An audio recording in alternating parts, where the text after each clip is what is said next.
Alors. Si vous me permettez. Chers juristes et non-juristes, bien sûr, je vous souhaite un agréable moment parmi nous, enfin, je l'espère. Les organisateurs de la Diagonale des juristes, avec ce sujet juriste comme jamais, auront sûrement voulu faire référence à cette célèbre expression utilisée par Maître Gims lors de son plaidoyer éloquent sur l'avenir du préjudice esthétique. Aussi, questionnons-nous sur les fondements du juriste comme jamais, cette réflexion ayant pour but de répondre à la question suivante. Naît-on juriste ou devient-on juriste? Après moult recherches, je suis parvenu au constat suivant. Pour être un juriste inégalable et inégalé, il faut manger, boire et dormir comme un juriste.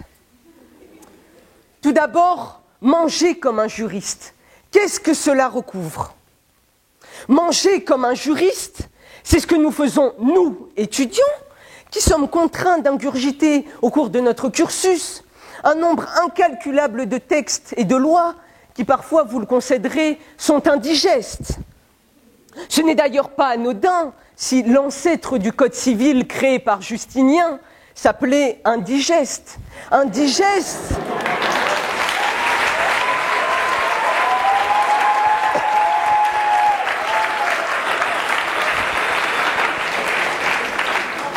Indigeste, tout comme l'ancien article 1110 du Code civil qui dispose « L'erreur n'est une cause de nullité de la convention que lorsqu'elle tombe sur la substance même de la chose qui en est l'objet. Elle n'est point une cause de nullité lorsqu'elle ne tombe que sur la personne, etc. etc. » Ensuite, boire comme un juriste, c'est boire les mots de nos professeurs, des mots qui coulent à flot. C'est très souvent être noyé par l'apprentissage de nouvelles notions, grisé par des travaux dirigés qui nous attirent indubitablement vers les tréfonds du droit, car, vous le savez, l'abus de droit pouvant être dangereux pour la santé, il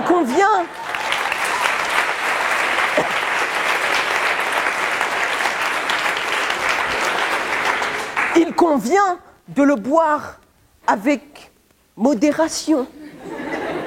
Enfin, dormir comme un juriste, si tant est qu'un juriste ne dorme.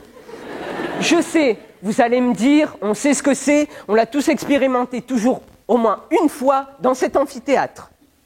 Mais ce n'est pas de cela dont je veux vous parler. En effet, le juriste ne cessera jamais de cauchemarder. Messieurs les législateurs, entendez mes plaintes. Je vous en prie, arrêtez de réformer sans cesse les lois.